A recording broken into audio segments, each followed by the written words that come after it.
ये है सिराजुद्दौला कॉलेज का गेट और ये है इसके सामने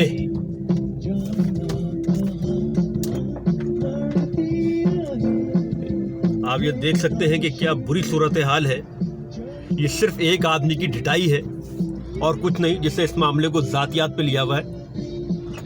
किसी तौर पर वो सुनने को समझने को तैयार नहीं है कि ये कॉलेज है, ये कॉलेज है और इस कॉलेज के अंदर तलबा पढ़ते हैं और वो तलबा जो इन्हीं के इलाकों के हैं। लेकिन हाल ये है कि ये है कचरा कुंडी और ये है कॉलेज।